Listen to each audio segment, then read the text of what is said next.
Malaria एक बहुत ही खतरनाक बीमारी है। ये दुनिया भर में लाखों लोगों को प्रभावित करती है, खासकर ट्रॉपिकल और सब ट्रॉपिकल रीजन्स में। ये जानलेवा बीमारी प्लाज्मोडियम नाम के एक पैरासाइट की वजह से होती है। ये पैरासाइट इन्फेक्टेड मच्छरों के काटने से फैलता है। ये मच्छर रुके हुए पानी वाले गर्म जगहों पर पनपते हैं। मलेरिया एक बहुत बड़ी पब्लिक हेल्थ प्रॉब्लम है।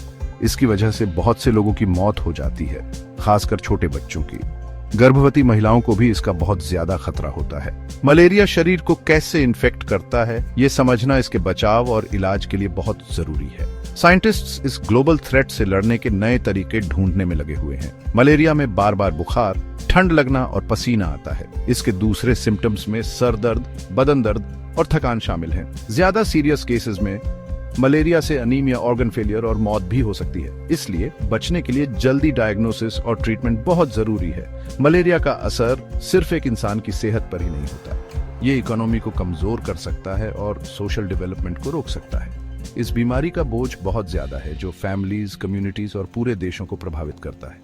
मच्छरों की संख्या को कंट्रोल करने, इफेक्टिव वैक्सीन्स बनाने और ट्रीटमेंट तक पहुंच सुधारने के लिए पूरी दुनिया में एफर्ट्स चल रहे हैं। मच्छर सिर्फ परेशान करने वाले कीड़े नहीं हैं। ये कई बीमारियों के वाहक होते हैं, जिनमें मलेरिया भी शामिल है। सिर्फ फीमेल एनोफिलीज मच्छर ही प्लाज्मोडियम पैरासाइट फैलाते हैं। उन्हें अंडे देने के लिए खून की जरूरत होती है। जब कोई इन्फेक्टेड मच्छर इंसान को काटता है तो वो अपनी सैलिवा में मौजूद पैरासाइट को ब्लड स्ट्रीम में डाल देता है। ये पैरासाइट अपने स्पोरोजॉइड स्टेज में ब्लड स्ट्रीम के जरिए ट्रैवल करता है। ये लिवर को टारगेट करता है, जहां ये बहुत ज्यादा मल्टीप्लाई करता है।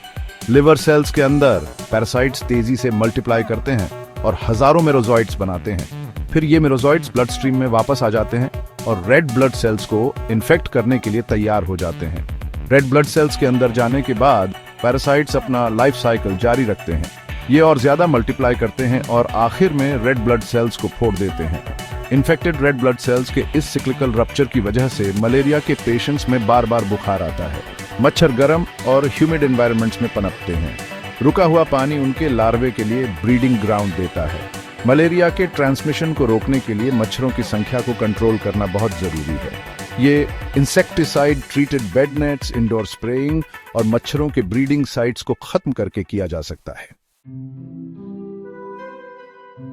प्लाज्मोडियम पैरासाइट का एक कॉम्प्लेक्स लाइफ साइकिल होता है, जो मच्छर और इंसान दोनों में चलता है। जब कोई इन्फेक्टेड मच्छर किसी इंसान को काटता है तो वो ब्लड स्ट्रीम में स्पोरोजॉइड्स इंजेक्ट करता है। ये स्पोरोजॉइड्स जल्दी से लिवर में पहुंच जाते हैं, जहां वो लिवर सेल्स में घुस जाते हैं। लिवर सेल्स के अंदर स्पोरोजॉइड्स मेरोजॉइड्स में बदल जाते हैं। मेरोजॉइड्स तेजी से मल्टीप्लाई करते हैं और लिवर के अंदर हजारों नए पैरासाइट्स बनाते हैं। इन्फेक्शन के इस स्टेज में आमतौर पर कोई सिम्टम्स नहीं दिखते, यानी इन्फेक्टेड इंसान को कुछ पता नहीं चलता। लिवर में मल्टीप्लाई होने के बाद मेरोजॉइड्स ब्लड स्ट्रीम में रिलीज हो जाते हैं। अब ये रेड ब्लड सेल्स को टारगेट करते हैं, उनमें घुस जाते हैं और ज्यादा मल्टीप्लाई करते हैं। इन्फेक्टेड रेड ब्लड सेल्स आखिरकार फट जाते हैं और ब्लड में और ज्यादा मेरोजॉइड्स रिलीज करते हैं। घुसने, मल्टीप्लाई करने और फटने के इस सिक्लिकल प्रोसेस की वजह से मलेरिया के कैरेक्टरिस्टिक सिम्टम्स होते हैं। कुछ मेरोजॉइड्स गेमेटोसाइट्स में बदल जाते हैं, जो पैरासाइट का सेक्सुअल स्टेज होता है। जब कोई मच्छर किसी इन्फेक्टेड इंसान को काटता है तो वो इन गेमेटोसाइट्स को अंदर ले लेता है। मच्छर के अंदर गेमेटोसाइट्स मेल और फीमेल गेमेट्स में डेवलप होते हैं, जो मिलकर जाइगोट्स बनाते हैं। जाइगोट्स स्पोरोजॉइट्स में डेवलप होते हैं, जो मच्छर के सैलिवरी ग्लैंड्स में चले जाते हैं और किसी नए इंसान को इन्फेक्ट करने के लिए तैयार हो जाते हैं। मलेरिया में आमतौर पर जुकाम जैसे सिम्टम्स होते हैं। बुखार इस बीमारी की पहचान है और इसके साथ अक्सर ठंड लगना, पसीना आना और सर दर्द होता है। बुखार साइक्लिकल हो सकता है, यानी प्लाज्मोडियम पैरासाइट की स्पीसीज के हिसाब से हर 48 घंटे या 72 घंटे में आ सकता है। दूसरे कॉमन सिम्टम्स में बदन दर्द, थकान और भूख न लगना शामिल है। जी में चलाना, उल्टी और दस्त भी हो सकते हैं। ज्यादा सीरियस केसेस में मलेरिया से जानलेवा कॉम्प्लिकेशंस हो सकती हैं, जैसे अनीमिया, ऑर्गन फेलियर और सेरिब्रल मलेरिया। अनीमिया एक ऐसी कंडीशन जिसमें रेड ब्लड सेल काउंट कम होता है, मलेरिया का एक कॉमन कॉम्प्लिकेशन है। पैरासाइट के रेड ब्लड सेल्स को नष्ट करने की वजह से अनीमिया होता है, जिससे कमजोरी, थकान और सांस लेने में तकलीफ हो सकती है। ऑर्गन फेलियर तब हो सकता है जब मलेरिया के पैरासाइट्स किडनीज, लिवर और ब्रेन जैसे जरूरी ऑर्गन्स में ब्लड वेसल्स को ब्लॉक कर देते हैं। सेरेब्रल मलेरिया एक सीरियस न्यूरोलॉजिकल कॉम्प्लिकेशन है जिससे सीजर्स, कोमा और मौत हो सकती है।